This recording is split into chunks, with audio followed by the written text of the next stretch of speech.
We got a snake. Snake? Where? Yeah, we got a snake. It's a mamba. We got a black mamba. Is it the mamba? Let me know as soon as you're comfortable. No, not comfortable yet. I'm gonna move him up further. Yeah, just you want to secure the tail there. There it is, the notorious black mamba, the most dangerous snake species I have ever physically interacted with. It is early morning, and it is very similar to the conditions we had the other day when we visited this mechanic's property and unfortunately came across a dead black mamba. We've gotten a call, he has seen another mamba. So we are in fast pursuit to get out to this property as fast as we can so that the snake doesn't either A, kill another dog or get killed itself. Black mambas get a bad reputation as a snake species that will actually chase after you. That is never going to be the case with any animal. They're always going to choose flight before fight. But most importantly, we need to keep ourselves safe because a bite from one of these animals is a medical emergency. Nothing comes close to the black mamba, just due to its size and just the immense speed of these snakes. So yeah, we're gonna try avoid as much as possible having this human-mamba conflict, especially with the guys' dogs and cats. So we're gonna try to get rid of this mamba and relocate it. So right now Tyrone is just flipping every piece of flat material that he can find anywhere this time of day that would be perfect for snakes to be hiding. Creepy abandoned building. Nest full of wasps. We're gonna keep moving. This is probably a needle in a haystack. Look at this. Especially a snake that's grayish black in color. Talk about crazy camo if there was a mamba in here. Well, get on in there. Let's find that snake. Well, we've been searching for about 25 minutes now. Have not seen any snakes. Seen a lot of other things. And it's usually when you're looking for a snake that you don't find a snake. They always surprise you. Ooh, that is creepy. Oh, it's like a rodent superhighway back there. I don't know if you can see that. We got a snake. A snake? Where? Yeah, we got a snake. Is it a mamba? It's a mamba. We got a black mamba. He's just under this little piece of tile. Snake! Hey, they're yellow snake. What? They're yellow snake. Hey! You got a snake?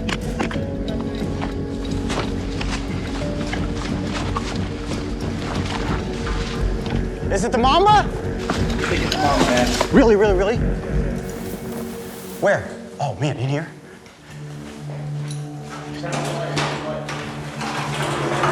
You saw it? Yeah, he's under there. He looks like a pretty big mamba. It is a mamba. It's definitely a mamba. Shoot, I hope there's no hole back there. I don't see anything. Yes, I do. I see snake. Definitely see a snake back there. Oh, yes. Yeah. Dude, I think it's a mamba. It's grayish in coloration. All right, mamba madness at its finest right here. That's a mamba. That is definitely a mamba. Tyrone, what is the play? Cool, so we're gonna just move some of the stuff that's sitting on top here. I'm gonna get a tongue on the snake. We're gonna get sort of about 50, 60 centimeters behind the head. And then we're gonna try to get another tongue on the snake just to secure it so the snake starts wiggling around, doesn't put any of us in danger. Okay. Yeah, so we're just gonna safely secure the snake, and we're gonna go from there. We're just gonna have to be really agile. These snakes are really unpredictable, super defensive, so we just gotta be on high alert, because this is top tier, the most dangerous snake in the country here. Okay, this is the worst case scenario because it's pinned into a corner. Yeah. The safest scenario for myself, the crew, and certainly the snake is gonna be to get it inside one of these tubes so we have control of the head. All right, I'm here on your command, so you let me know what you need me to do. Cool, so we're just gonna get on right to it now. We're gonna move some of this shrapnel out the way. Yeah, you can see the big coil of the snakes right coming out the back there. We've got a big, big mamba. Oh man, yeah. Cool, we're going in hot. You want to lift it? Lift it? Lift it. Yeah, we got a black mamba. Okay. Okay, I'm gonna grab it, tongs on the snake. You can see he's puffing up his neck there slightly, it's a little narrow hood. One tongue is secure. We're gonna grab the secondary part of the snake here. Whoa, whoa, whoa. Cool, the snake is secure. I'm coming out in the open area here. Wow, that is a big snake. Okay, so you want me to get the tubes? Yeah, let's get the tubes, Cody. Okay, what do you think, largest tube? Yeah, let's go with the largest tube. We're just gently restraining the snake. We don't want to put too much pressure on him.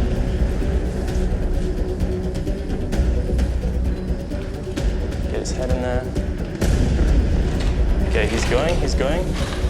Let him go a little bit more. He's gonna reverse. Okay, do Do you want to grab it? Are you comfortable grabbing that? Just put him all the way up there. Let me know as soon as you're comfortable. Yeah, I'm not comfortable yet. Yeah, I've still got the tongs on it. You're safe. Okay. And I want you to just put that back hand, so like completely holding the tube and that snake, so he's not going to reverse, because he is going to pull back. He is going to pull back. Okay. And you don't think he can get out from there? No, as long as you've got a good grip on him. Tell me when you're comfortable, I'm going to release the tongs. Okay, go ahead and release the tongs. This is a nerve-wracking moment.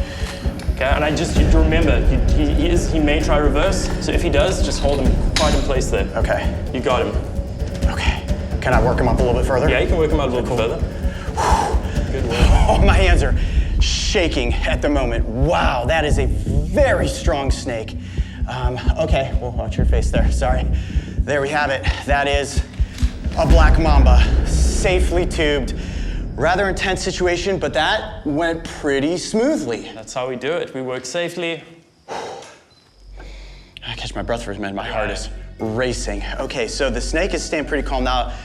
Let's go out of this enclosure and get ourselves in a spot that's a little more open. If for any reason I have to drop the snake and it comes out of the tube, we're in really close quarters. So let's slowly move out. You guys move first. I'm gonna take it really, really slow.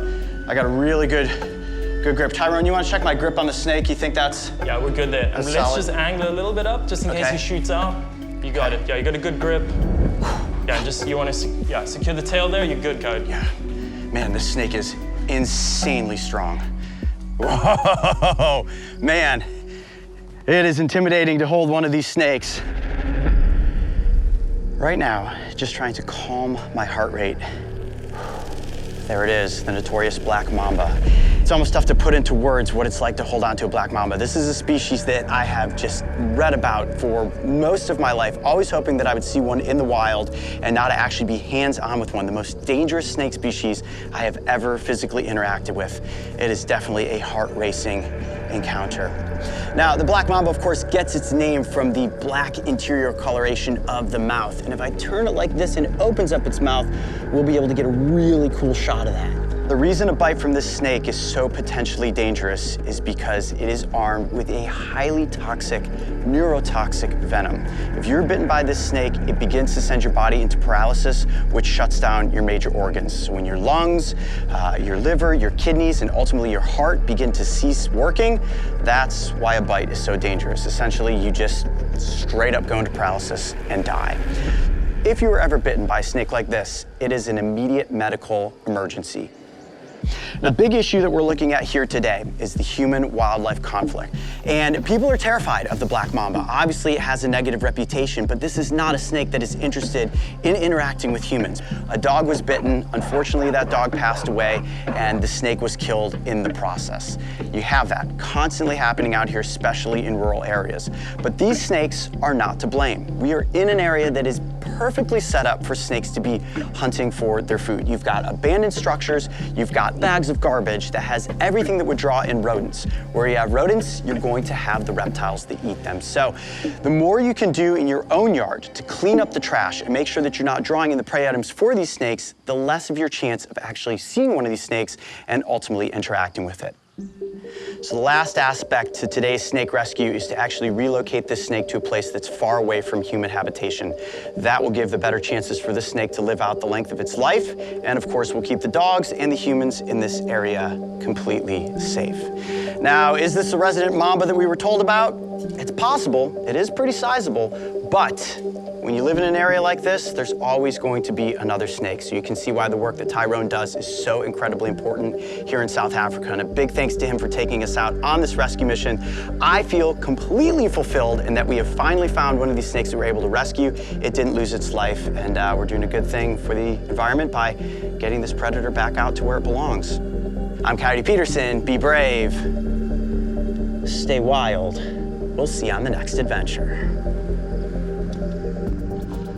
Okay, we found a pretty cool spot to release the mamba. We are way back off some dirt road, and we have found a beautiful dry riverbed. It is just perfect mamba habitat. Grasses, trees, likely a lot of food. So we're gonna get the snake out, and this is another success story for Tyrone in successfully rescuing and relocating a venomous snake. You ready? Oh, spider, huge spider, right there, right there, right there, right there. Is that a tarantula? No, no, no, no, no. I think that's funnel web spider. Okay, bite from this is potentially lethal. I'm just gonna set that down and see if I can coax it. It's in there, it's in there, it's in there.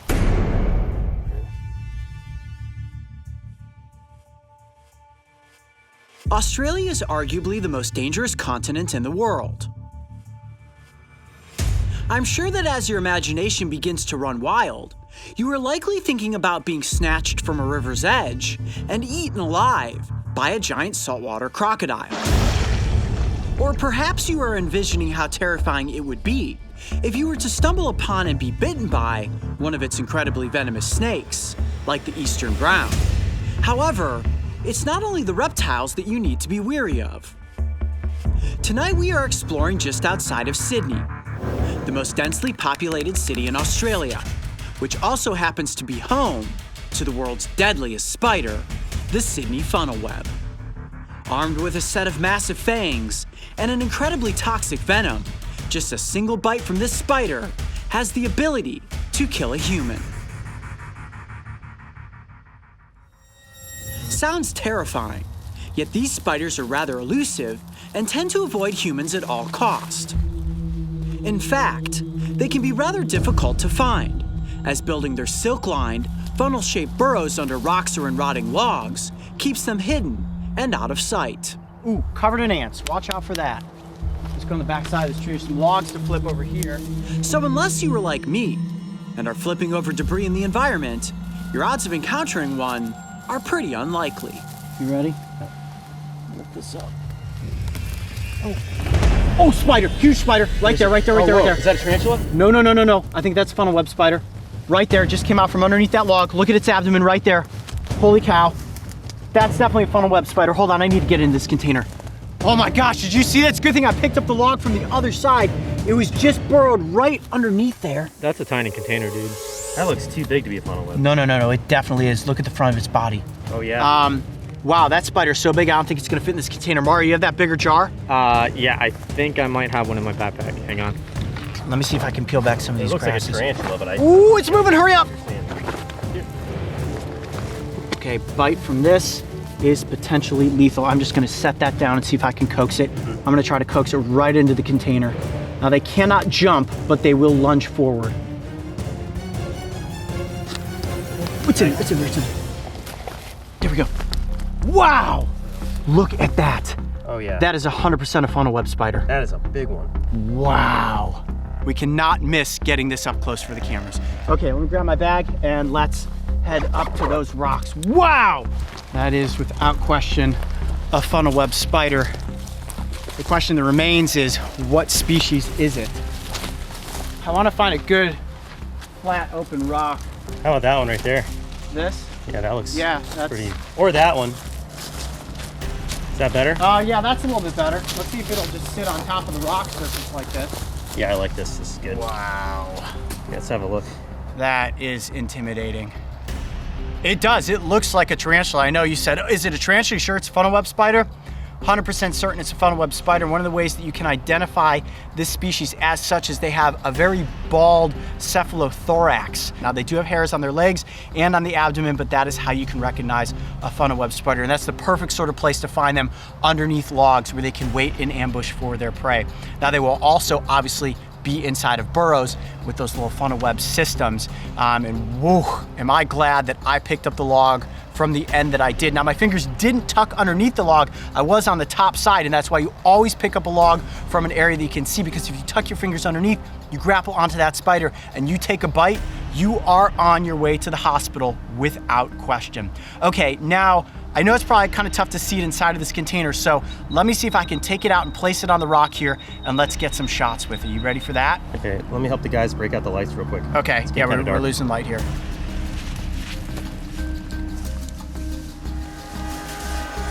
All right, guys, we have the lights set up now, and in the lights, the spider is even more intimidating looking. You can see the sheen on the legs and the cephalothorax.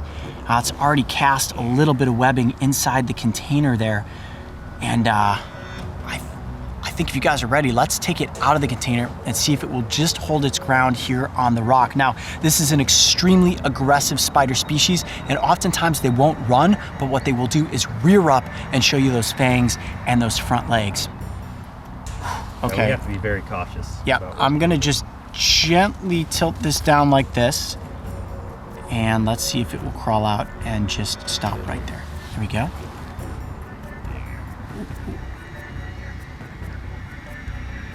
Okay, let's see if I can get it to stay still. Oh, you stay.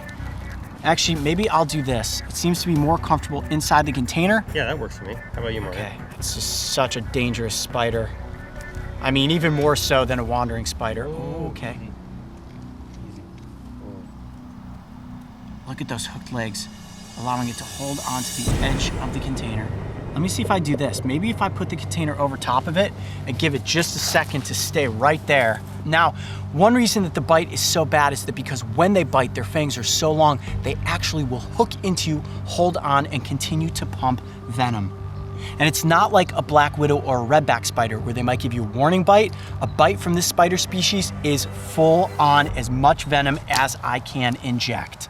Okay, let's try this. Everybody got a decent shot on the spider? There you have it. Wow.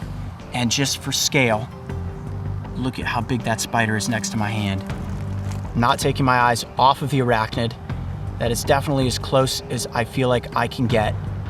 All right, Mark, let's try this. I'm gonna try to present it from just its still position right there. And like all spider species, you see those very defined 8 legs, but they also have very long pedipalps up front, and that helps them to grapple onto their prey. And when they rear up, they show those fangs, and their fangs are incredibly long. Longer in some cases than even some of the snake species here in Australia. Now, one of the reasons that this spider is considered so dangerous is because they can oftentimes be found in residential areas. The Sydney funnel web specifically is oftentimes found right in people's backyards. That's why they tell you if you're out there working in the garden, make sure you have on gloves. You can be tilling up dirt, accidentally grab one of these things, it bites you on the tip of the finger, and you may be seeing symptoms in as few as 15 minutes. Now, the immediate bite, you're definitely going to notice. The fangs are long enough to draw blood, but immediately you'll feel throbbing in your finger, and shortly after you'll start to feel a tingling in your mouth and lips. Now, if you are bitten by one of these spiders, you want to apply compression to the entire arm. So let's say you're bitten on the tip of your finger, put compression straps up the length of your arm. That will help slow the movement of the venom into your body. Wow, that is impressive. Now, there are around 40 recognized species of funnel web spider, with one of the most dangerous being the Sydney funnel web. And I can't identify exactly if this is a Sydney or not, but what we do want to do is actually take this spider back with us into civilization. Where we want to go is the Australian Reptile Park. It's moving. The Australian Reptile Park is the one place in Australia where they actually extract venom from these spiders and then in turn build an anti-venom for people that are bitten. So this spider that we found right here might actually be used to save some lives. How cool is that? Awesome. I think the best thing to do now is put a cap on this, place it in my pack, and call it a night. I'm Coyote Peterson. Be brave, stay wild. We'll see you on the next adventure. All right, we are taking this spider to the Australian Reptile Park. Wow, what a find. Australia is home to a collection of dangerous arachnids, from the redback to the huntsman, and ultimately the funnel web. This beautiful continent is crawling with venomous spiders. Catching a funnel web spider is something I had always hoped to do. And now with one in my possession, it was time that the crew and I headed to the Australian Reptile Park. Famous for being the only sanctuary of its type in Australia, they are renowned for their spider and snake venom milking program. Will our spider's venom be used to save human lives? Stay tuned for the fascinating conclusion as I get dangerously close to this creepy arachnid. Established in 1948, the Australian Reptile Park and Wildlife Sanctuary is regarded as one of the country's premier animal attractions. Considered a hands-on learning facility, they are home to a countless number of animal species, including Tasmanian devils, and even one incredibly friendly Komodo dragon. And while their animal attractions have made them a world-renowned place to visit, it is actually their commitment to saving human lives that brings the crew and I knocking at their laboratory door. Hi, Hey, how you going? you must be Kane. That's correct. Hi, Kane. I am Coyote. I will let you finish playing with whatever you're playing with there. What is that? Just feeding a little redback. Oh, redback. Okay, cool. We did an episode on redbacks, but I brought you something a little more intimidating. I'm pretty sure we have a Sydney funnel web spider. Excellent, my favorite. Let me have a Yeah, look. take a look. I Check know it there are out. various different species, but we caught that one last night. Local to this area? Yes, Local to about here? 30 minutes from here. Excellent. Look how big Yep, it is. It is a very large specimen you've brought me. I'm very happy with that. Okay. It is a Sydney funnel web. That's the good news. It is definitely a Sydney funnel web. Is it a male? That's the big question. It is not. Oh, not a male. No. So this is not the venom gold that you guys are searching for. No, it is the males. We use their venom to make the anti-venom. This is a female. Okay, I was really hoping that we were going to get to milk a spider today. Now, do you guys milk the females for Yeah, anything? we do. We definitely you do? milk the females, yeah. Can we milk this spider? We can definitely milk this spider. Great, so the venom does still have a value of some sort. It definitely does. We send the venom away for different research laboratories to look into the venom. Oh, sweet. Okay, well, we're still going to get to milk a spider, and that's exactly what we wanted. Now, can I actually milk the spider? I will definitely let you milk that spider. Oh, that's cool. Okay, well, why don't we do this? Do you have another spider that you can show me how to milk it? I don't know, different species or something like that. I don't really trust myself trying to milk it for the first time. Now, funnel webs, they love to defend themselves vigorously. So if you do touch one, as you might find out, they will stand up, they will defend themselves. Is this a male? This is a female as well. This is a younger female, Okay, wow, lots a smaller. lot smaller. So what's the big difference for anybody out there watching between the males and the females? Because I'm looking at this, I'm thinking, okay, well, with tarantulas, the females are always girthier and heavier than the males. I guess that's the same way with the funnel webs. If I were to look at that, I would think, okay, that's definitely a male as compared to this. Now, the large abdomen at the back is definitely one way to tell. The abdomen size compared to the head size is one way to tell the female, and the thicker legs. Okay. So the smaller of the two would be the male. Correct me if I'm wrong, but it is the male that has the most potent venom and the one that is extremely dangerous. Definitely. But a bite from a female, this wouldn't have actually killed me last night. Most likely wouldn't kill you. Unless you're unhealthy or something, it's not going to do you a whole lot of damage. Okay. But we have to treat every bite as a potentially life-threatening bite. Okay, so getting into milking. Yes. How does this process work? Mark, you got an okay shot there? Yep. So what will happen, we've got a little vacuum hose going down to a little pump down there. We don't want to have too much suction and suck the whole spider in, but just touching them, you can see they stem. You can actually see the drops of venom on the tips of the fangs. And that's what we want. We want to get that venom from those fangs into the pipette. So when she stands up, you can see she's very, very aggressive there, pushing in some venom. We just draw the pipette down the tips of the fangs. They are hollow just like a hypodermic syringe. And by drawing that down as she's producing that venom, we're just sucking it up into the tip of this pipette. Now, how many of the males do you need to milk before you get an actual vial of venom you can build an anti-venom from? We look at having about 250 to 400 males in any 1 year that we will have to milk every single day right through the year to keep up with the quota we need to give to the Commonwealth Serum Laboratories. And in your opinion, would you say this is the most dangerous spider in the world? Definitely, definitely. You really do not want to get bitten by one of these. The good thing we have in Australia is the reptile park produces the venom to make the anti-venom. Since the anti-venom came out in 1981, we've had no deaths attributed to a funnel web spider bite. So Really? It's very good. Okay, so the research is working, the anti-venom is working, but how many people would you say are bitten every year? Because this is an extremely common species that's found in suburban areas. Definitely. We have a lot of people and a lot of conflict with the funnel web spiders in the area.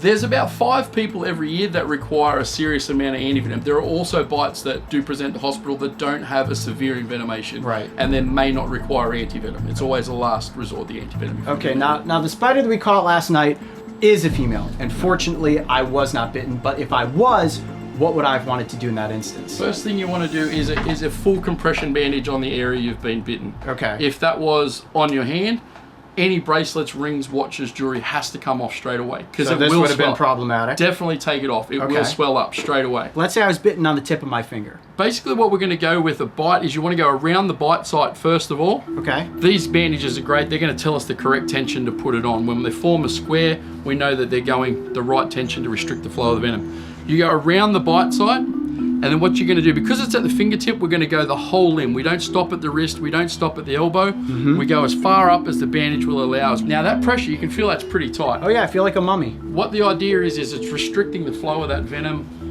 going through your lymphatic system. We want to restrict that flow, and hopefully the venom will neutralize itself down here and not right through your body. Okay. Once you've got that on there, you're going to stay still. If you've got a button-up shirt or a sling, you put that on, and you want to get to hospital as soon as possible. Calling an ambulance or getting someone to drive you. You don't want to try and drive a vehicle yourself while you are bitten. Yeah, I can certainly feel that it is providing quite a bit of pressure to my arm.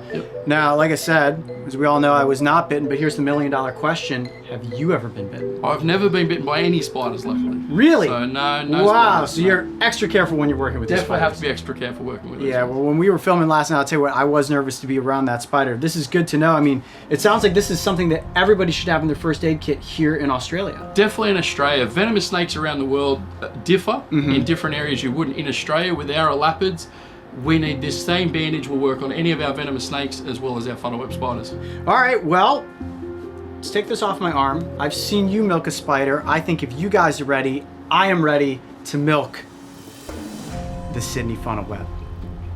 Does that sound good to you? That sounds great. I'll put this little one away. Right. Things are about to get dangerous. Oh boy, here we go. I'm just gonna gently coax her out. Ooh, there she is. That is one big funnel web spider right there. All right, I'm going to reach over here to grab the pipette. It's coming off of its clip. Here we go. Oh, wow, look at that. Wow. Okay, you can already see the venom coming off the tips of the fangs. And what Kane said is that I actually want to just kind of turn her a little bit. So if you touch her back leg on this side, she'll turn to face the pipette. Got it. Going in with the pipette. Okay. And my hand is shaking. Just gently taking that venom off the edge of the fangs. Wow, there we go. Okay, there's definitely venom there inside the pipette. We get her to rear up a second time, and she will just keep producing venom, right, Kane? Yeah, that's correct. Even once you've got her up like that with the legs up, a gentle blow right towards those fangs will sometimes get her to push some more out for you.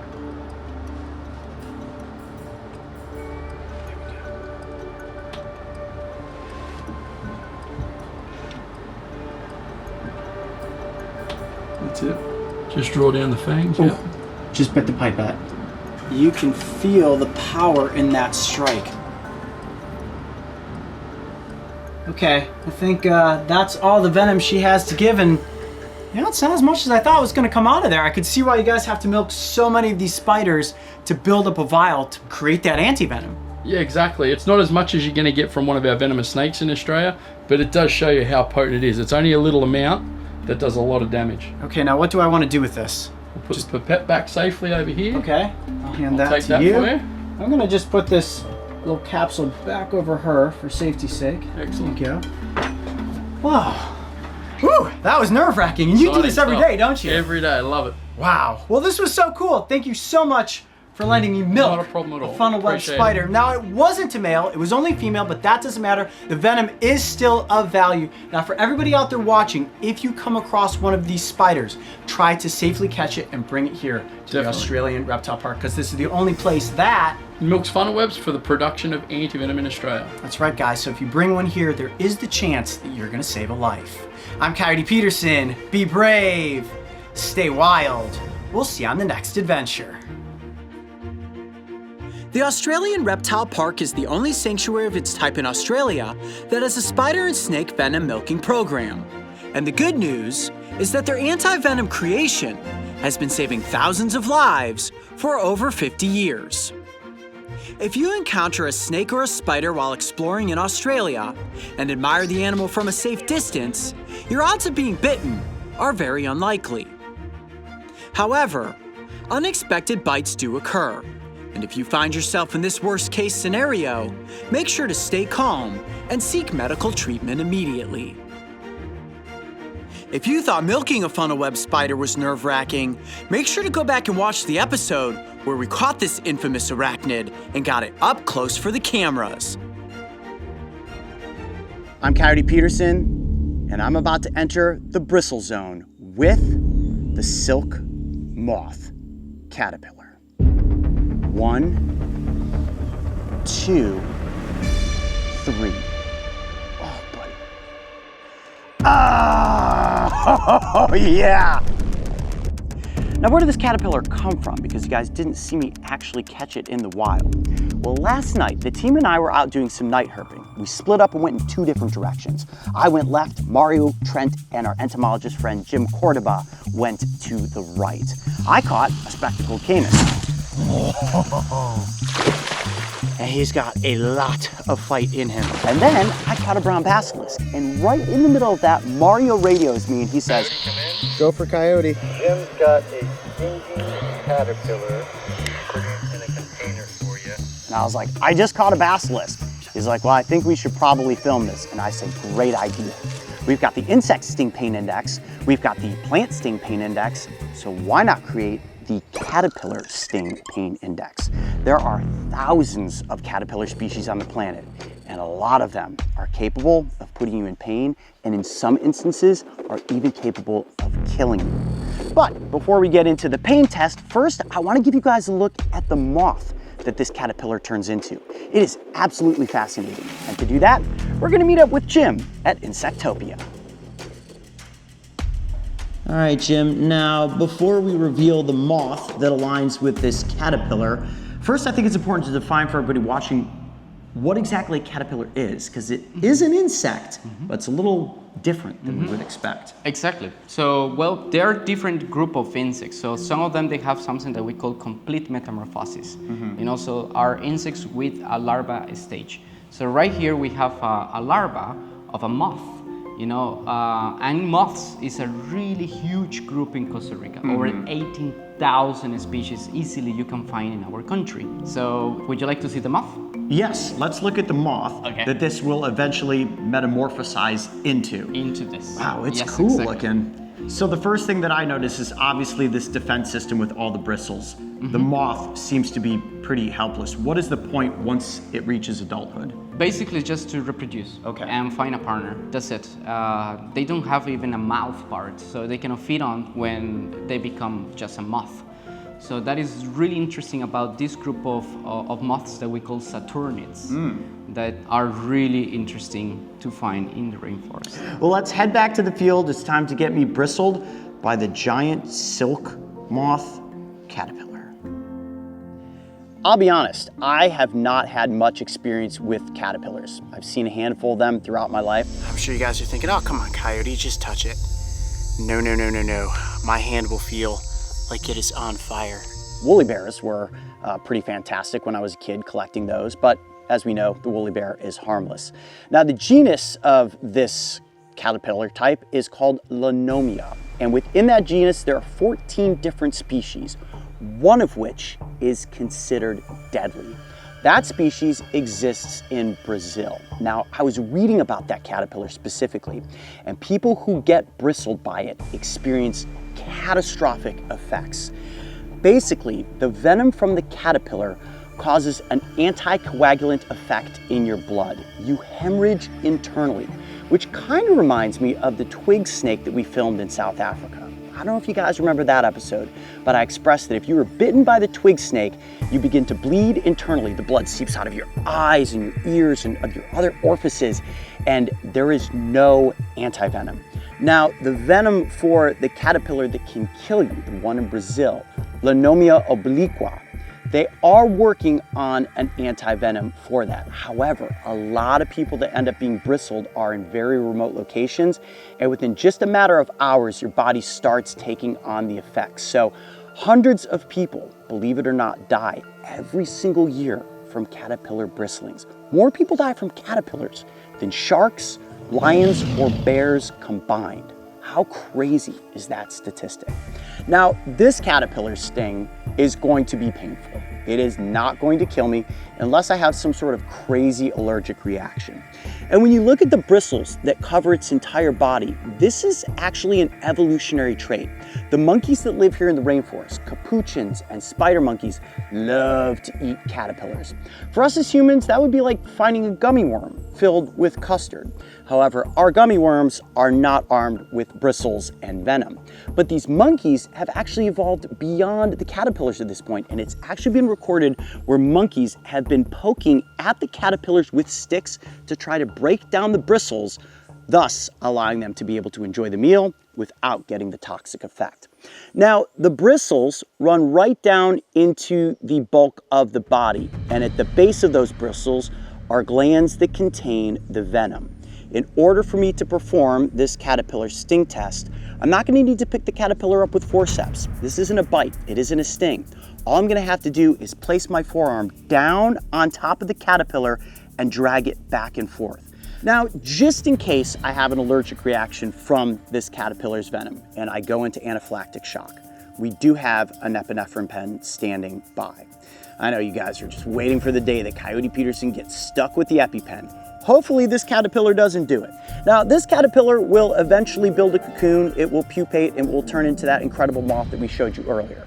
But until this caterpillar gets to that point, it's gonna be a star in front of the camera to be our very first test on the caterpillar sting pain index. And I am honored that this is the caterpillar that's gonna kick this off, because Jim, my amazing friend Jim, the heart of the rainforest, Jim Cordoba, is the one that found this caterpillar and essentially gave us the idea that there are many indexes to be climbed.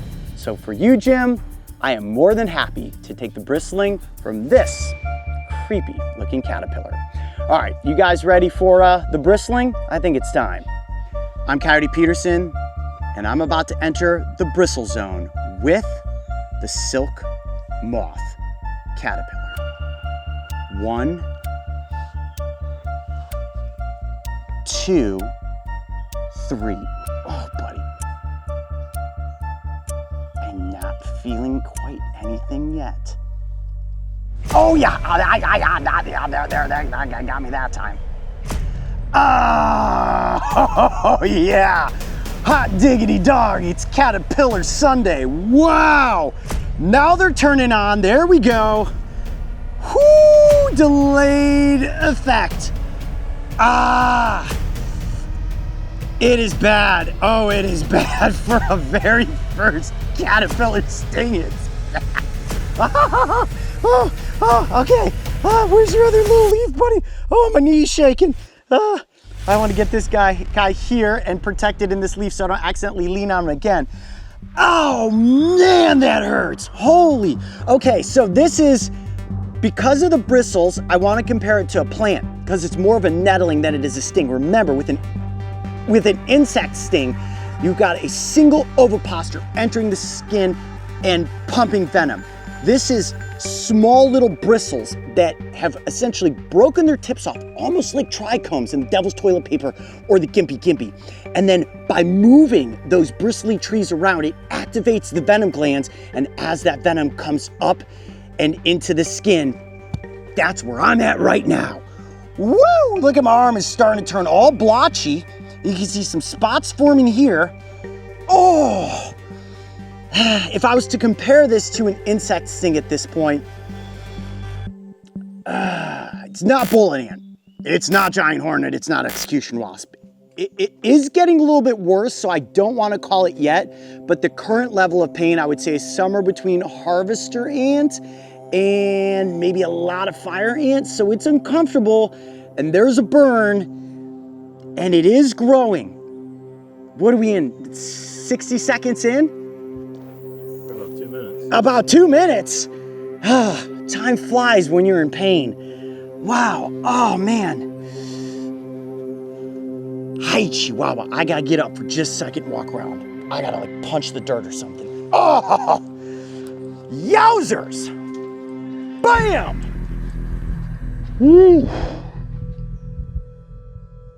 Okay, it has been 20 minutes since we rubbed the giant silk moth all over my forearm. And at first, the pain was pretty intense. And then it continued to climb. And then we cut the camera so we could go get the thumbnail. And in the process of that time, look at the giant welt and blotchy discoloration to my skin that has formed. It's still painful, not nearly as painful when I was first bristled.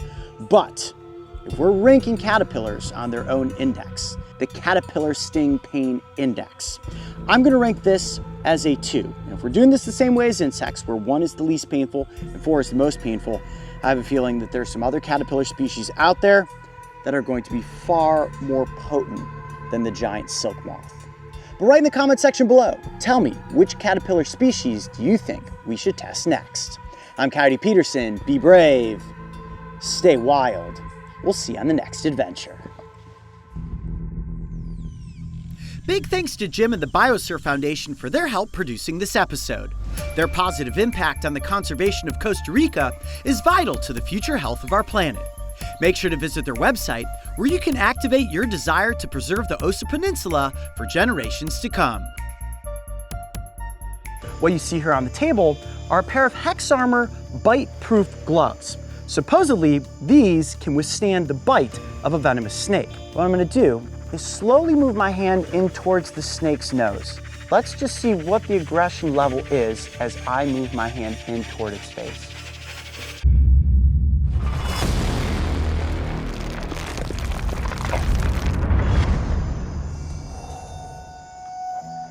Okay, it's a beautiful night in Costa Rica, and I'm sitting next to one of the most iconic snake species in this country. That is an eyelash viper. Now, we've worked with this species in the past. In fact, I found the yellow phase of this snake out in the wild several years ago. But this one here is actually ambassador for its species that was born and raised in captivity. This snake specifically is used to help educate people about the snakes that live here in Central America and why you want to safely avoid them at all cost. Now, this snake is not necessarily as toxic as something like a fer-de-lance, which makes it the perfect subject matter for tonight. What you see here on the table are a pair of Hex Armor bite-proof gloves. Supposedly, these can withstand the bite of a venomous snake. Now, obviously, I wouldn't try this with something as large as like a Western Diamondback, an Eastern Diamondback, or a fer-de-lance, but the eyelash viper has smaller fangs, and I feel a little bit safer free-handling that snake with these gloves. We'll get to that risky entertainment in just a few moments, but first what I want to do is take an educational look at this incredible reptile. Now, the eyelash viper is an arboreal species, which means they're primarily found up in trees. And as you see the snake right here, gently clutched on this branch, it almost looks as if it's a gargoyle, staying completely still. And this is usually exactly how you will see these snakes out in the wild, waiting in ambush. They're ambush predators, and all they need to do is hang from a tree branch and wait for something to come close. They primarily feast upon animals that are going to be up in the treetops. Lizards, frogs, bats, even birds fall victim to snakes like this. And you see that position the snake's in right now?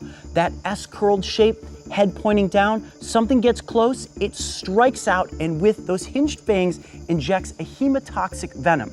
Now, what's unique about the eyelash vipers as compared to many other pit viper species is that when they bite, they actually lock on. When you think of something like a fer-de-lance, it's gonna strike out, inflict a bite, let go, and then track its prey once it has succumbed to the venom.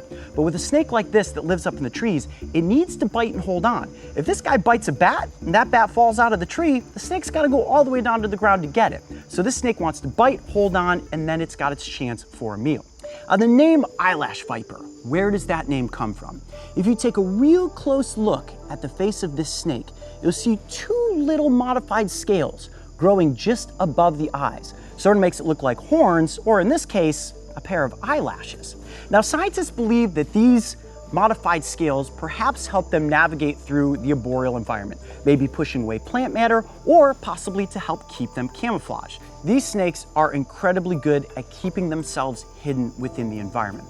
Now, if you're to go out into the Costa Rican rainforest at night, the thing that's actually dangerous is that if somebody grabs onto a branch, let's say you're moving through the environment and you grip onto something, helping yourself navigate, if one of these snakes is in the tree, that's how you're accidentally bitten. These snakes are not necessarily going to ever be aggressive towards humans unless threatened. However, if you were to unfortunately be bitten, it is a hemotoxic venom, and that means medical emergency.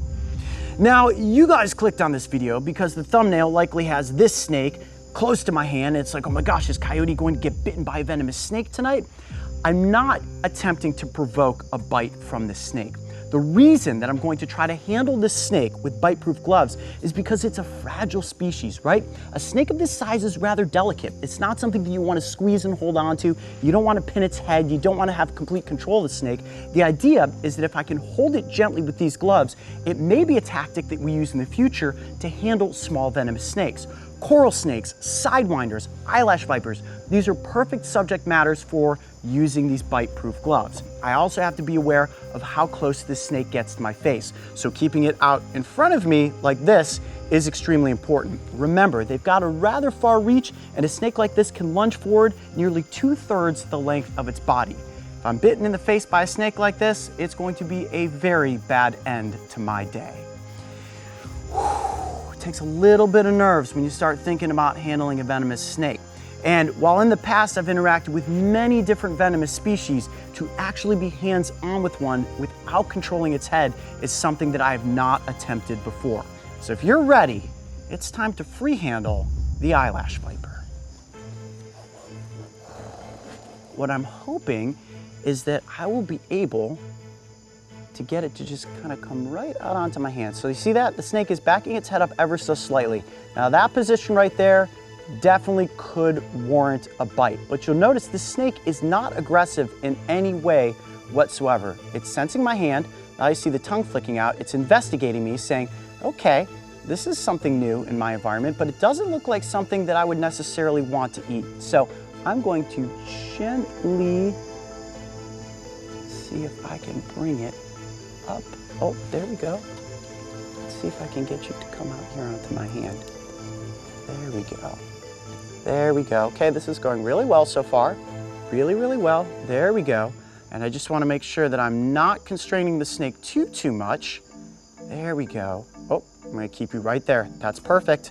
I'm very happy about that position. Now, if I just keep my hand like this, you see how it's causing the snake to balance itself into a curled position. That is absolutely perfect. Now, on camera, it's tough to tell exactly how close that snake is to my face. It probably looks closer than it really is, so I don't want any of you to think, Coyote, you've got that pit viper way too close to you. Trust me, guys, it would take a huge jump for it to be able to leap out and get me in the face at this point. It's also why I'm keeping my hand slightly here blocked, just in case something crazy happens. But if I turn it like this, you can really get a great look at that snake's profile. They are just so incredibly beautiful. And like all pit vipers, they have a heat-seeking pit, and this snake is capable of sensing all sorts of different heat registers. So if this snake spots something like a lizard, this snake is using its incredible eyesight to be able to identify animals that do not have warm blood. Notice the vertical pupil. That expands and contracts based on the amount of light in the environment, which helps them to see incredibly well at night. And for anybody that's afraid of snakes, the fear, which is called ophidiophobia, you can see that this is not something that is aggressive toward humans. You may be saying to yourselves, well, Coyote, you said that this snake was born and raised in captivity. Doesn't make a difference, guys. It's behaving the exact same way that one of these snakes would in the wild. If you're not swinging your hand in front of it, if you're not poking at it with a stick, if you're simply admiring it from a safe distance, it will be a great experience. That's probably also a great spot for me to give you guys that stereotypical warning where I say never go out into the environment and try to handle a snake. Now, the people that use these Tex Armor gloves are typically professionals. Anything could happen here. I could be bitten. While I do trust the gloves, I would never want you guys to be in a position where you could accidentally receive a bite from a snake like this. Like I said earlier, the reason that I'm using these bite-proof gloves tonight is to test out whether or not free handling smaller venomous snakes like this is a good tactic for us moving forward. So if I were to physically grab onto the snake or pin its head down with a snake hook or hold it with snake tongs, puts a lot of stress on the animal. You can see how calm it's being right now. And this is an awesome way for us to be able to get these animals up close for the cameras without putting a lot of stress on them. I'm gonna try a little experiment here. What I'm gonna do is slowly move my hand in towards the snake's nose. Not to necessarily provoke a strike, but let's just see what the aggression level is as I move my hand in toward its face. Very slowly. Look at that. Snake just basically stays in gargoyle mode. Yep, I bopped you on the nose just a tiny bit there. You can see it's kind of curled its head back in a little bit of a strike pose, saying, okay, you got close. Let's not push it too much further than that. And I won't, but that's exactly what I wanted to try to determine.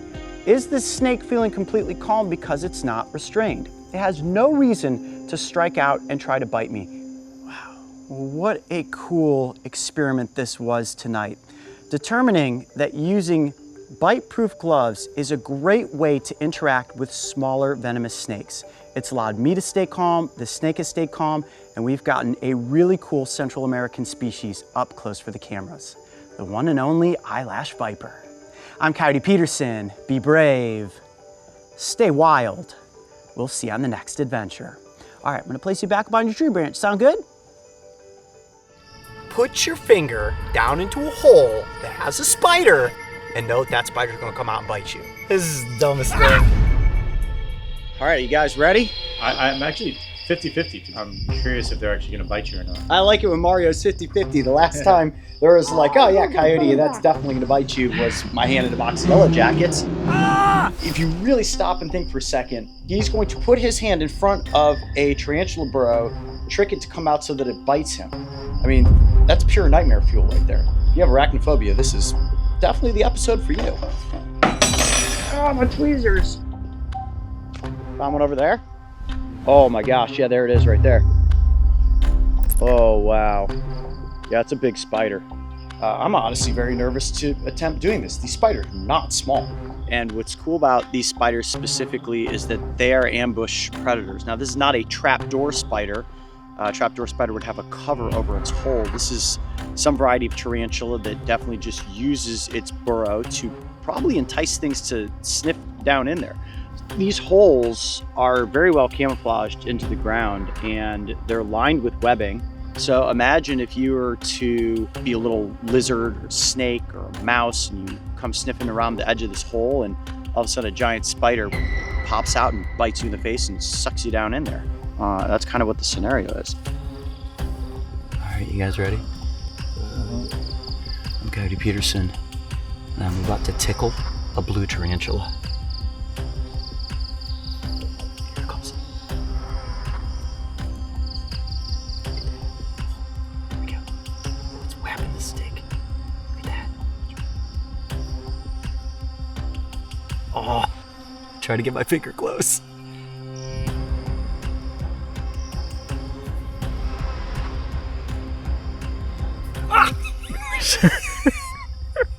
Smacked me on the finger and made me jump. Just that made me jump. Oh my gosh, look at his fangs. Jeez, oh jeez. Oh, I'm so nervous. This is so stupid. I don't know which finger to get bit on. It has to be a small one. It's non-threatening. Oh my gosh.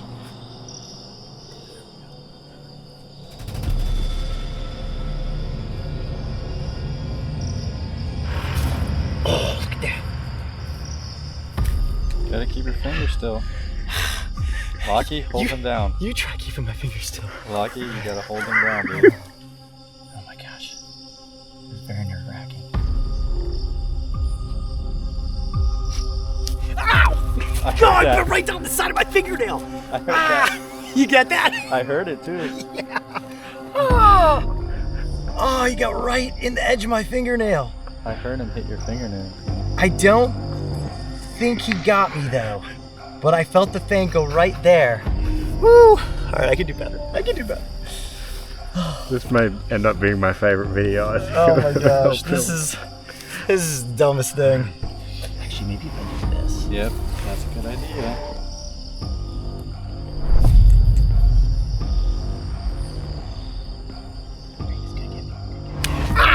Yeah, he got me there. Oh yeah, did you get that shot? He definitely got me. I see it. Yeah. Two Double fangs.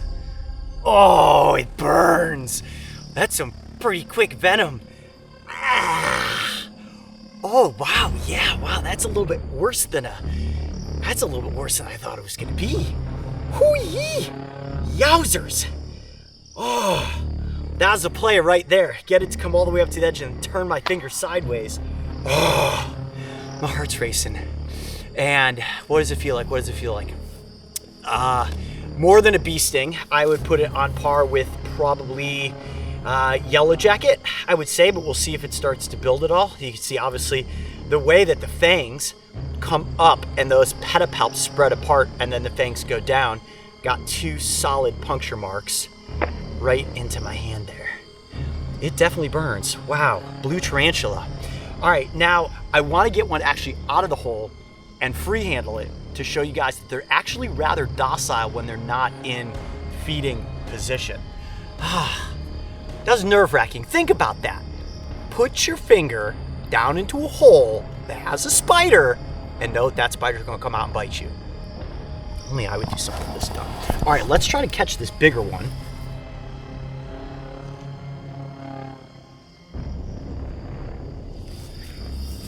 Can you see it?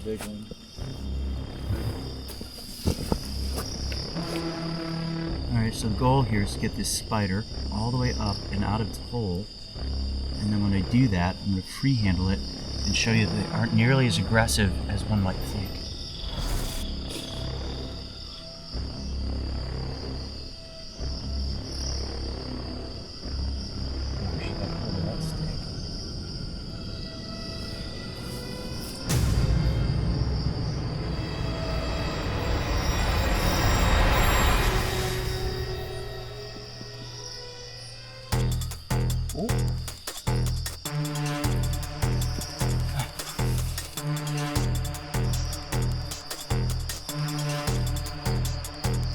Balancing act. Okay, now I got her. She's going great. You just want this light off now? Yeah, you guys can kill your headlamps.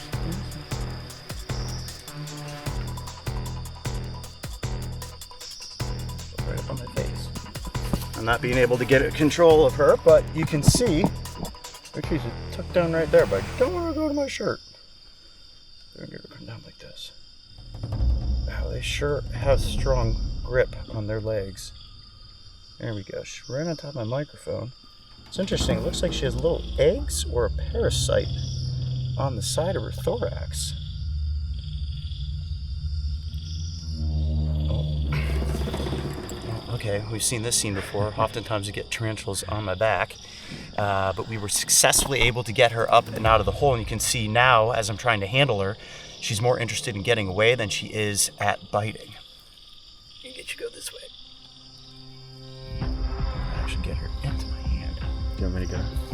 Yeah, see if you can bring her around. There she is. She all the way on your far right side. There she is. Here, just kind of push her around this way. Good. Awesome. Thanks, Lockie.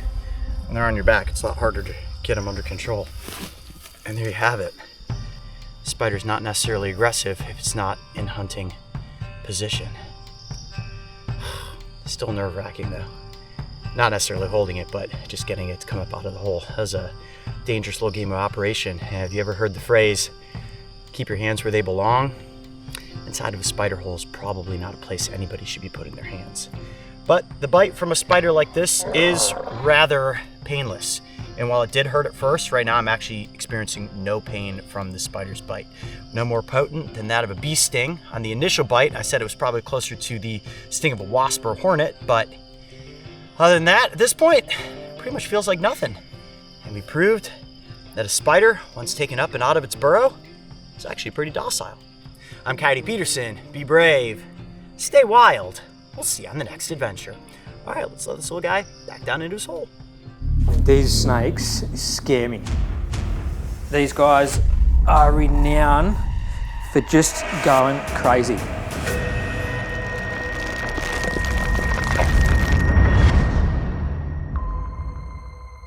Today we're going to be milking 5 of Australia's most dangerous snake species. And in doing so, we're going to calculate how many humans that venom yield could kill. And in the end, explain to you exactly how anti-venom is created.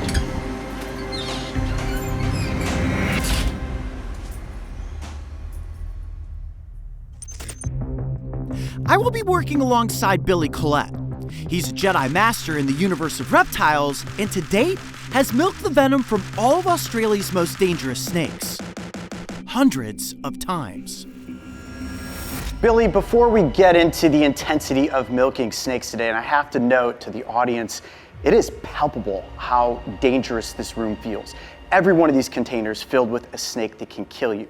But I want to talk real quickly about the difference between dangerous and deadly and how with Australian snakes, it all combines together. Yeah, there's a big argument there, I think, but when it comes to deadly and dangerous, we look at dangerous are the ones that kill the most people, and then deadly being the most toxic. So up here, we've got Australia's most toxic snakes. Right.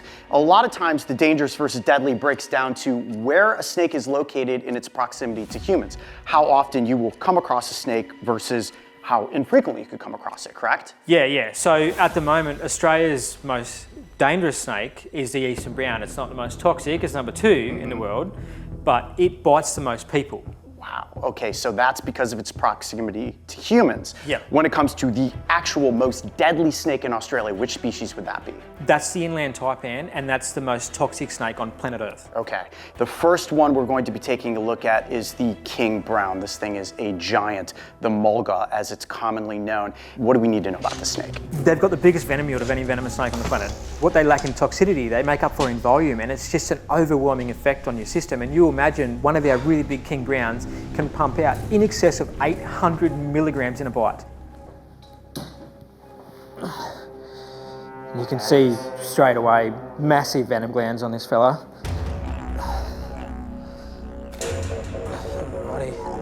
That is such a big snake. Okay. Yep. Here we go, king brown, the mulga. Let's milk it.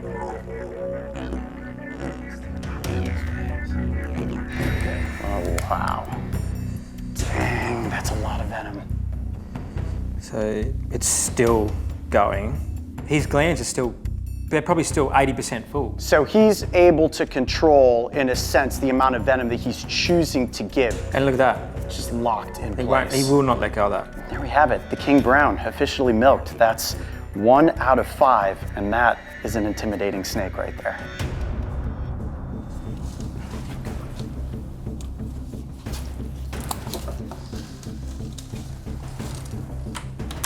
Okay, Billy, king brown is down. And next up on our list of venomous danger noodles is the death adder. The thing I find interesting about death adders is they've got the fastest strike of any snake on the planet. Really? I did not know that. Yeah, you can't even see it. Wow. Out of all the snakes I restrain, these guys make me the most nervous because A, their strike and their bottom jaw is extremely flexible like the vipers, and they get their fangs out the side of them and work them towards your fingers. So I use a 3-point grip like I do with all my snakes, and I just keep the front of that head as far away from my fingers as I possibly can. You guys ready?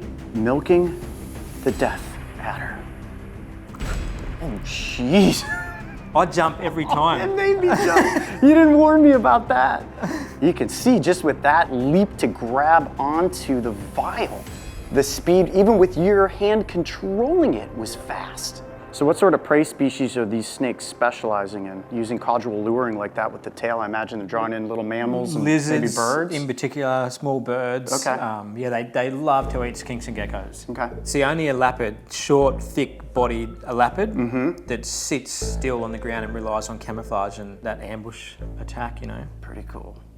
So I wouldn't mind letting go of the head of this fella. Yeah, let's put it back. So yeah, with these guys, the strike is faster than the eye. So I've actually got to wait for him to pull away from me before I can let go, because I literally wouldn't be able to get my hand out of there fast enough. Right, so you want his body tucked back far enough. I need him to reverse like he's doing before I can actually let go. All right, Billy's faster than the death adder. I like that. 2 snakes down, successfully milked. Next up is the tiger snake. This is my favorite snake in Australia. Wait until you guys get a look at this reptile. Wild thing with tiger snakes, they turn your blood into jelly. I did not know this. Your blood turns to jelly, so Yeah. it coagulates it together? It coagulates and then it can't actually move around your body anymore. So that's what can kill you if you don't use first aid with this. Well, with any of our species, but yeah. Okay, so don't want to get bit by this one. Same deal, when we get him onto the pin pad, I'll grab the head, you come in, body, and then block that cloaca. Okay. Oh wow, that snake is beautiful. Yep, you're good. Ooh, wow. Pretty strong-bodied snake. Yeah, they are. Very thick. Whoa. All right, the tiger snake. Let's do it. Oh yeah, look at that. There we go. So you can see it funneling out of that left-hand fang there. Also a clear venom. Yep.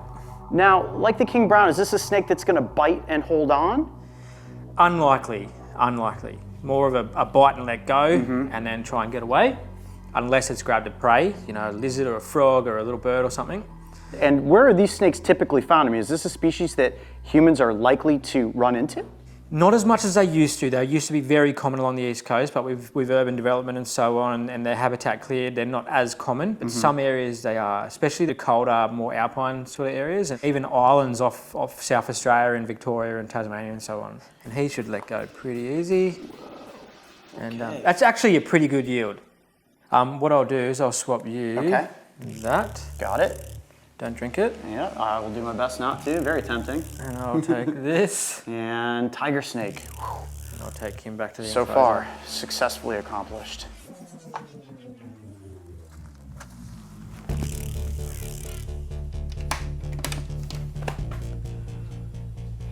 Okay, that is 3 venom vials successfully accomplished. Let's see what we're gonna milk next. So. Yeah, Billy, what are you thinking?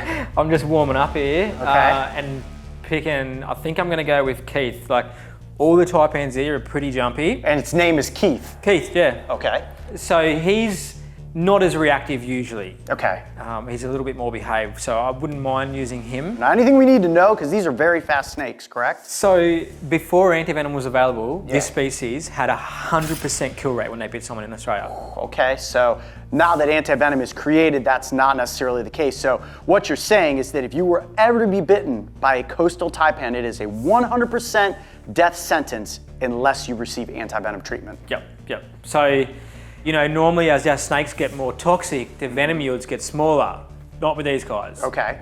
And their fangs, they've got the biggest fang of any of our Australian venomous snakes and one of the largest venom yields. Okay, so we are lining up now with a fast snake, a smart snake, large fangs, large venom yield, and very flighty. Very flighty. I'm gonna step over here out of the way and let you do what it is you do. All right, here we go. The coastal taipan is coming out of its enclosure. This is one of the most dangerous situations we're gonna possibly face here today. Oh, look at that snake. Just get him into that right position. All right, you ready to jump on that tail? Yeah, you good? Yep. Okay, that is a very intimidating snake, that's for certain. Look at the size of its head. Long My head. Goodness. Big eyes, they're very focused, they're very in tune, they're very smart. These snakes scare me. Okay. Out of any of our Australian snakes, these guys scare me the most. And I imagine he'll be pretty willing to bite this. And you can see that initial huge yield.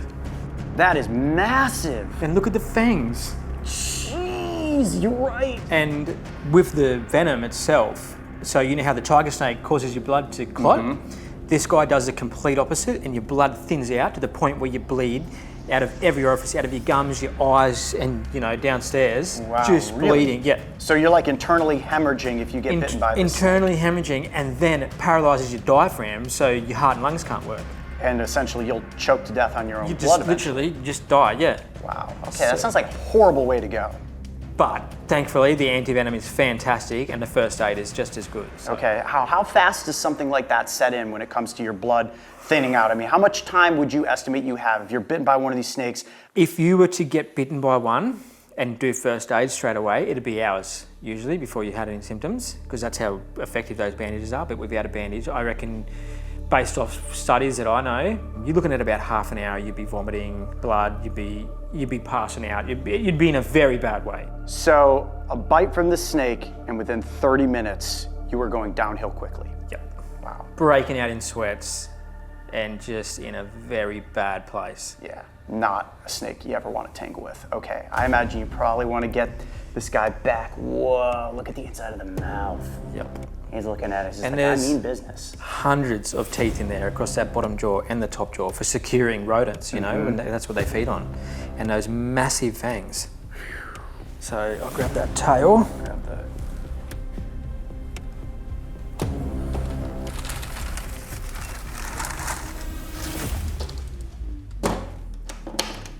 Well done.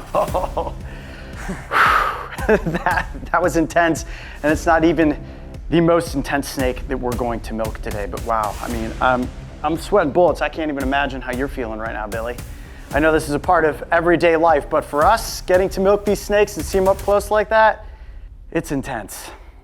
So Billy, we have now successfully milked 4 snakes, and it's hard to describe how intense this scenario is. Getting through 4 of them, my heart rate is like through the roof, and there'll be days where you're milking several hundred snakes at a time, correct? Yeah, it's heart pumping stuff, but like the thing I find is I just can't lose focus.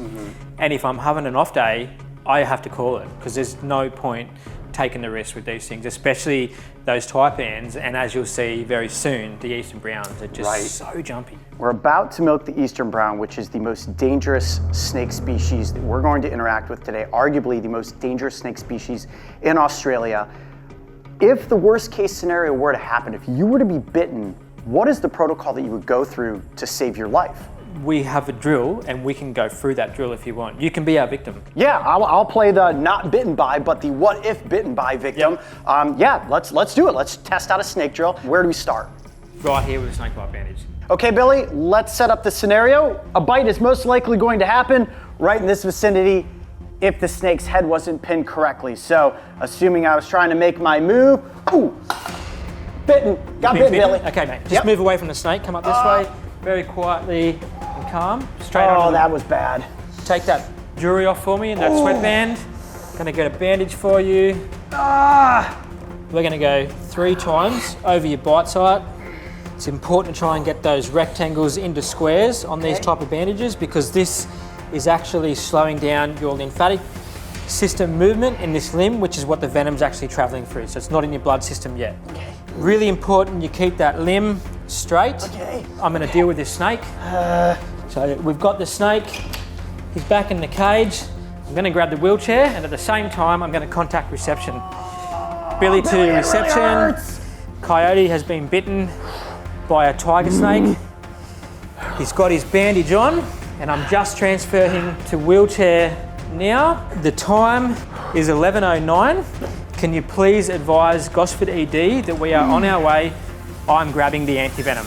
How you feeling, mate? Oh, Billy, I'm scared and it hurts. Let me know if you start to feel nauseous or blurry vision, if you get a funny taste in your mouth, any of that. We've got to document any of those symptoms. Oh man, I cannot believe that just happened. And that got us out here in 2 minutes and we'll be at Gosford ER in under 10. Okay, well that was pretty efficient between bite, wrap, wheelchair, out to the vehicle that would take me to the medical facility, less than 2 minutes, and I'd be having help in under 15 minutes. Yep. Now, we need to head back inside and get ready to milk the most dangerous snake in all of Australia, the one and only eastern brown. All right, now this is a pretty good sized snake, correct? It's big. Yeah, one of the biggest, one of the fastest, one of the most ornery here in Australia, and the one that's responsible for biting pretty much more people than any other species. Yeah, absolutely. So the eastern brown is now responsible for 65% of snakebite deaths in Australia. Wow. This snake is jumpy, so I'm gonna need a bit of space, and please don't come in until I've got him proper secure. And then I'll call you in, obviously. But yeah, I just need space. He's big. He's over 6 foot. Very jumpy, and he's a wild boy. Okay, eastern brown snake coming out of its enclosure.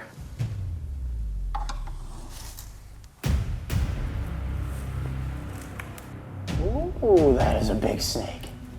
Oh boy, yeah, no, he does not look real happy, does he? Okay, we'll get him over here. See him flatten out there. Strike. Whoa, oh, yeah, he's really quick. These guys are renowned for just going crazy. Not calculated though, like a taipan, they're just consistent with it. And it's what they use to bluff predators away. And obviously he would look at me as a predator. which is why he's acting like that. Also, It's interesting the way he curls his body into, ooh, that was close. see what I mean? That Yes. sort of stuff. Straight up at your face. You okay? You good? Yeah. That was intense. Okay, I think we got to get him under control at this point. And he isn't even one of our jumpiest snakes.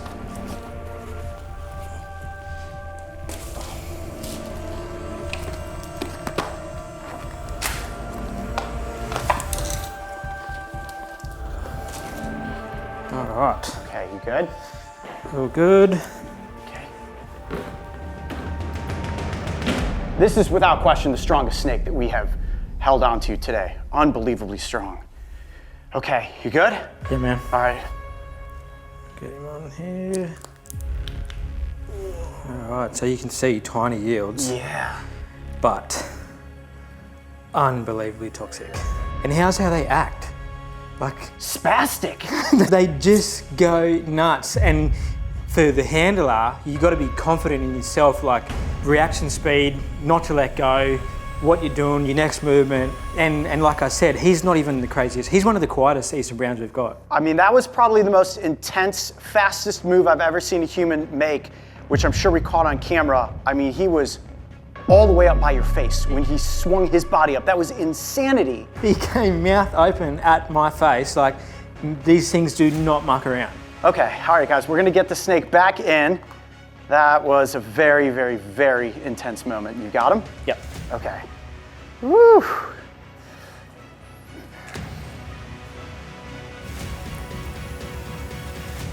Nice. Woo, man, that that was so close. I bet your heart's racing right now, isn't it?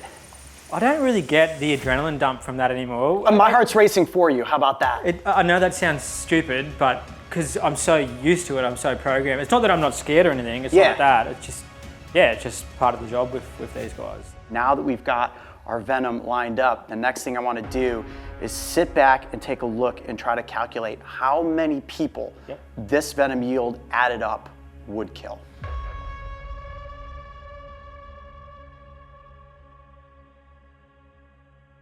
Billy, I would say that this lineup of shots here before us is arguably the most deadly 5-shot lineup in history. 100%, mate. So what we want to do now is go through each one of these venom yields, and I'm going to write down your estimate of how many people this would kill. So this part of the episode is us figuring out just how deadly this concoction really is. Okay. So we're going to start with the King Brown. How many people would you guess that venom is capable of killing? This yield right here. I would confidently say that would kill about 40 grown men. Moving to our second vial here, that is the Death Adder. What is your guess, Billy? How many dead people? 50. Our third vial belongs to my favorite Australian snake, the tiger snake. I'd comfortably say 65 with that. 65 tombstones. Our fourth vial is the ever so frisky coastal taipan. Good size yield. This is a very dangerous glass in front of us, and I'd say in excess of 150, probably more closer to 200 people. Wow. All right, I'm rounding up. We're going 200 corpses coming off of that shot glass. And last but not least, one of the craziest snake experiences I've ever seen, your interaction with the Eastern Brown. A pretty small yield, but pretty toxic. That's a big yield for a brown snake. Oh, that's big? Yeah. Okay. That's a really big yield for a brown snake, and that'd be 100 people. 100 people. Yeah. Okay. 40 plus 50 plus 65 plus 200 plus 100. That is bonkers. So how much anti-venom could be created from this venom yield that we have here? Not much, so you need about 30 of each to create one vial. Okay. Yeah. Now, the work that's being done here at Australian Reptile Park, this is the only place on the continent where people are milking snakes and creating this life-saving anti-venom. Without that anti-venom, people that are bitten by these snakes every year would not be able to survive. They say not all heroes wear capes. This guy doesn't wear a cape, but honestly, he should have one. It's impressive the work you guys are doing here. And one last thing that I want to answer for everybody out there watching, how is anti-venom made? It's a crazy process, but in a quick sum, We milk these 5 species, we then freeze dry the venom, we send it to a lab in Victoria, they rehydrate it, small amounts, inject it into horses. So there's type N horses, black snake horses, death adder horses, so on. Different horses designated for different types of venom. Yep. Okay. And they get a tiny injection once a week for about 6 months. Their immune systems are so strong, they don't even pick up on the effects of that venom. I've been down there, they're walking around eating grass, doing horse stuff. Yeah. At the end of the envenomation period, that 6-month mark, they bring the horses in individually into a lab. They hook them up to this blood machine and they draw a litre of blood out of them at a time. They run it in a centrifuge. During the envenomation process, their immune systems start to produce venom-resistant plasma. So they remove that out of the blood system, everything else goes back to the horse is fine. That venom-resistant plasma is anti-venom. They add some proteins to it, so the human body is more likely to accept it. And yeah, essentially we take on a horse's immune system, and our anti-venom in Australia, it's the best quality in the world and it's free. So we're one of the very few countries worldwide that does that, and here at the Australian Reptile Park, we are the sole supplier for terrestrial snake venom for that program. Very cool. Well, Billy, this has been unbelievably educational. It was amazing to watch you work. Thank you for having us as a part of your day. Check out AustralianReptilePark.com if you want to ever come here and visit or just learn more about the work that they do. I'm Coyote Peterson. Be brave, stay wild. We'll see you on the next adventure. It doesn't take a genius to recognize how staggering the mathematical death toll is behind today's venom experiment. And now knowing this, I hope you can appreciate why it's so important to avoid interactions of any type with Australia's venomous snake species. Every year, thousands of people are bitten, and every year, thousands of people are saved due to the creation of anti-venom. And while milking these reptiles has its inherent dangers, Billy is a seasoned professional who knows the risk, yet remains dedicated to his mission. But seriously, I saw Billy's life flash before my own eyes. So one more time, let's take a look at that shot. Oh, it's crazy. I mean, look how close that snake was to biting his face. Standing ovation. Billy is faster than the brown snake. Is everybody good? Everyone's rolling. You're all ready good? to go. I'm hoping he's going to be in a good mood today. Woo! Mambas are terribly unforgiving of a mistake. How many people would this venom yield kill? So in the case of black mamba venom, if we were to say, well, 10 milligrams is lethal, and I think that's probably high, we would be looking at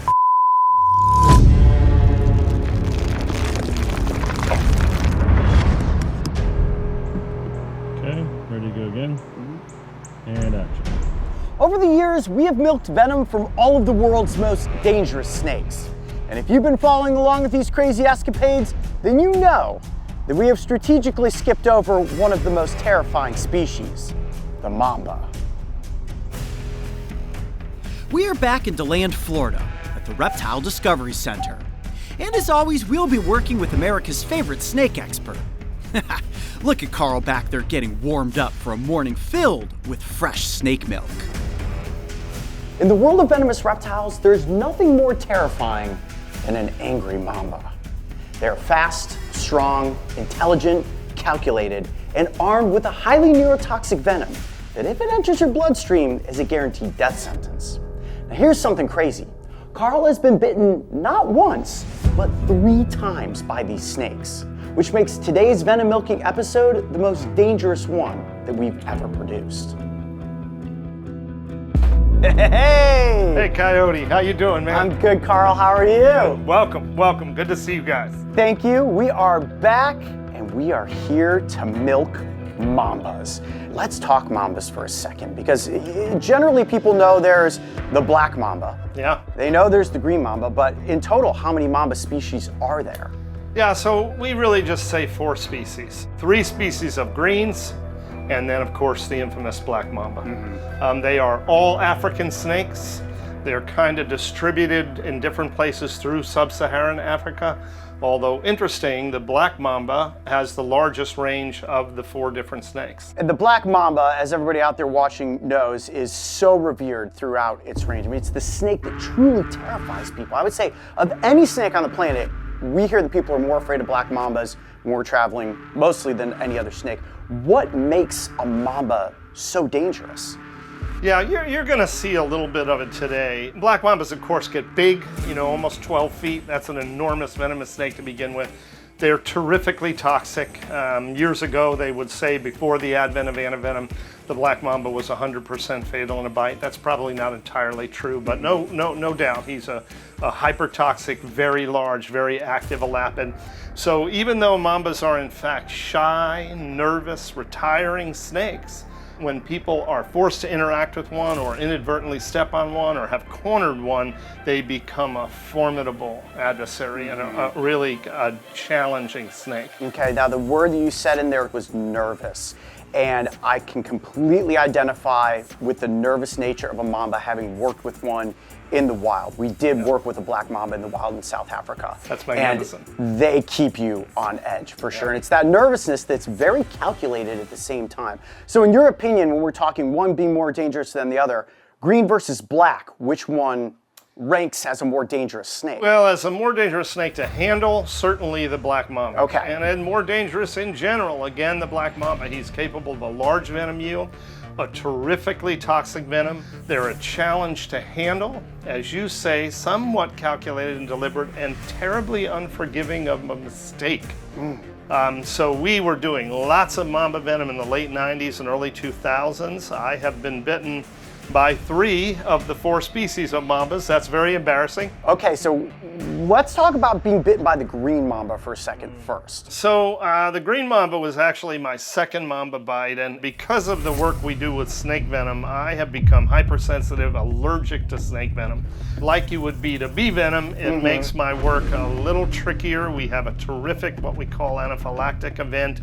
We tend to treat that on the way to the hospital, meet the emergency services people. They get an airway for me, get me going, and then into the hospital for antivenom. But by the time I was in the hospital bed, so now we're talking 20, 30 minutes post-bite, I was getting sick. I was having blurred vision, I was salivating, I couldn't get a kind of a swallowing thing happening, and so we were already starting to experience some neurotoxicity and this kind of thing.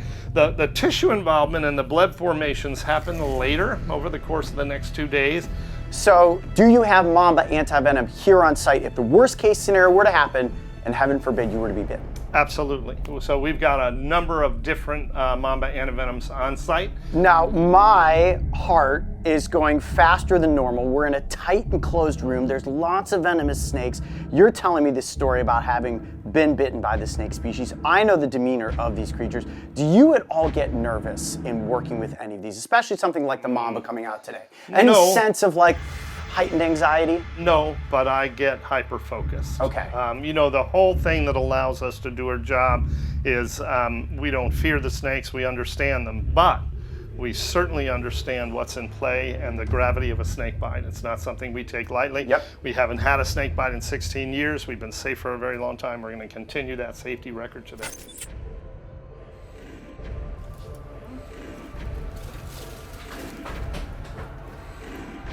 Moving, coming towards you, Mario.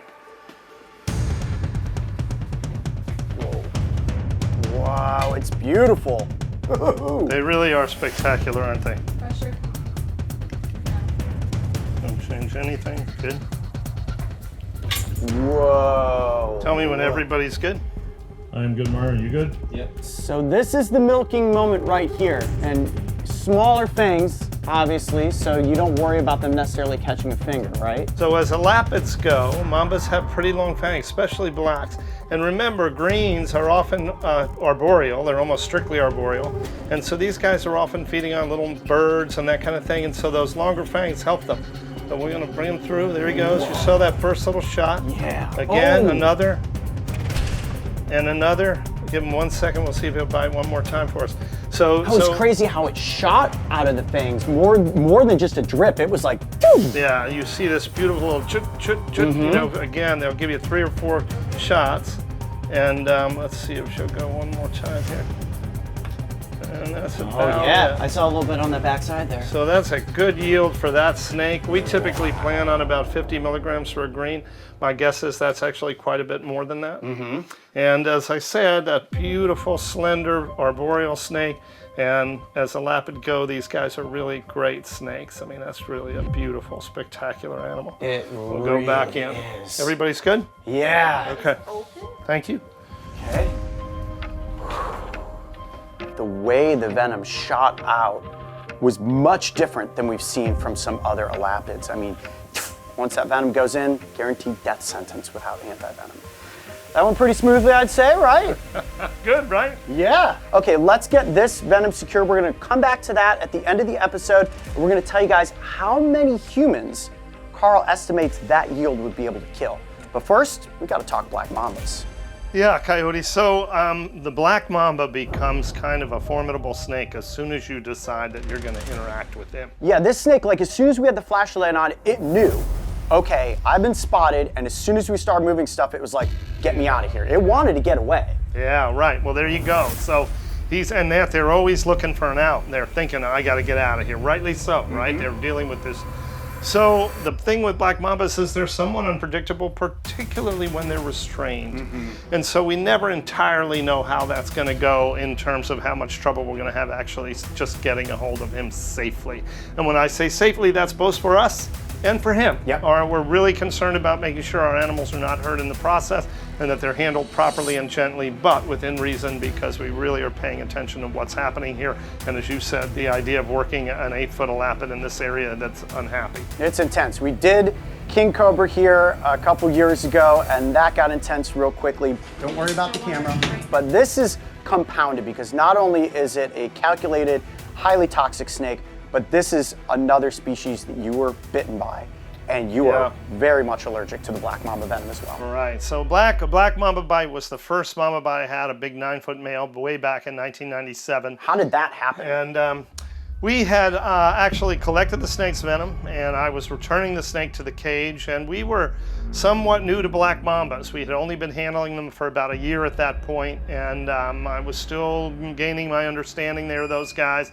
And as I was going back into his cage, I had his coils kind of grouped in this hand, and I got his head too close. I went and he struck onto that finger. And they're strong, so he was able to just use the momentum and the power of his body. Exactly, and I didn't foresee it. You know, he saw that thing. We always used to say years ago when we were doing a lot of Mambas, Mambas are terribly unforgiving of a mistake. Yes. They're really aware of their distances. They're really aware of where you are. And so the big thing there is, right, you're never close enough. You're never in striking range. And of course, I thought I was controlling the snake's head, but I wasn't adequately controlling his head, and so back into this.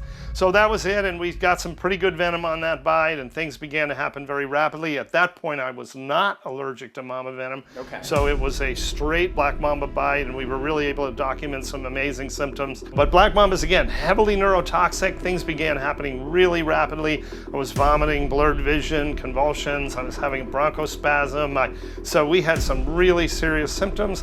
One of the good things about Black Mamba venom is it neutralizes well. So once you're getting antivenom, I can remember when they started the antivenom wide open, I could almost feel this sensation of, oh, okay, now we're moving in a better direction than we were. So after 2 days of intensive care, things got good very rapidly.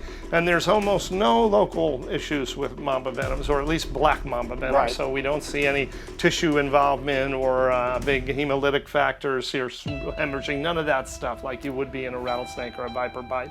So blacks are kind of purely neurotoxic, both post and presynaptic, but that thing can really get going fast. Okay, so care is of the utmost importance today, and a couple of years ago when we milked the King Cobra, you had this amazing grab of the snake after it was just so rambunctious, and I said, whoa, look at the speed, Carl is faster than the Cobra. We know one point Carl was not faster than the Mamba, so hopefully today I can say Carl is faster than the Mamba. Carl is getting slower.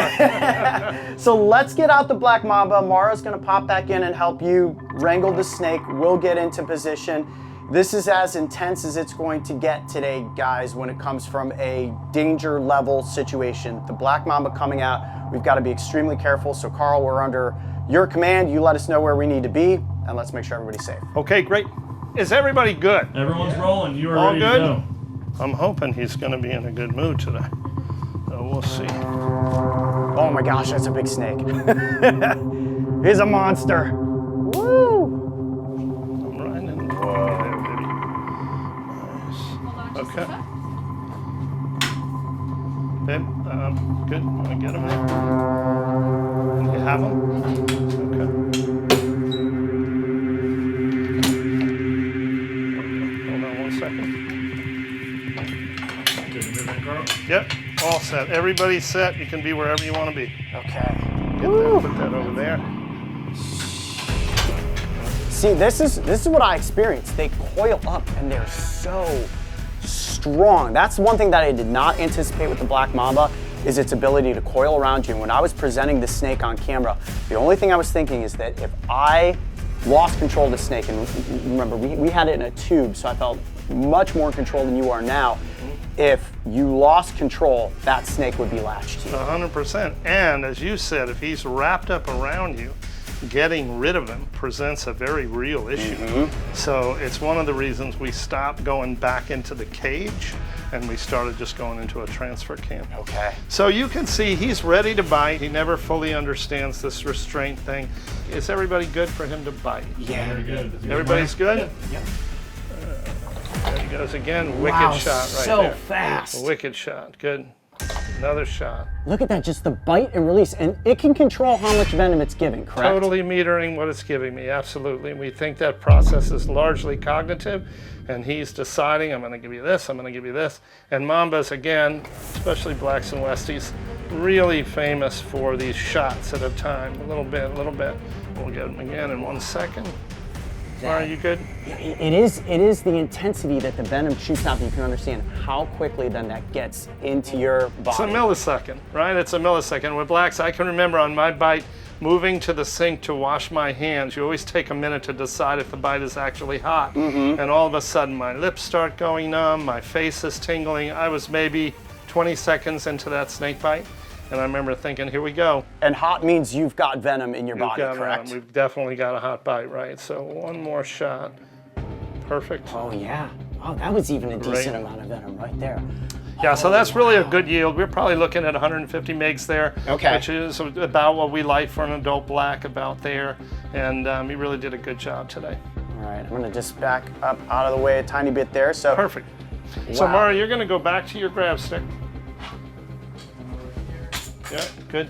And then will you do me a favor? See Yeah. that garbage can right next to you, Coyote? This one. Take all that stuff off it, yep. And you're just gonna put it down there by Mara.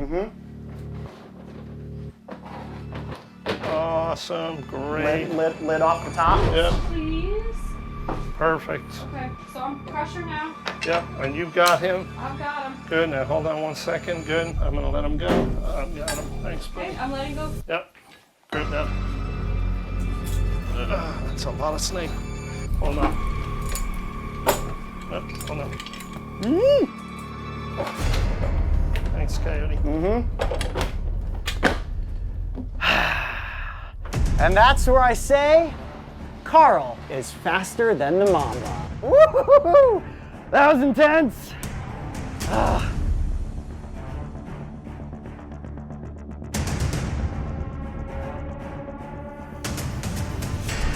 The snakes are back in their enclosures, so we feel a little bit safer at this point. But we've still got two very toxic cocktails in front of us, the green mamba venom, the black mamba venom. And Carl, this is the part of the episode where we add up the number of what I like to call tombstones in regard to snake venom yield.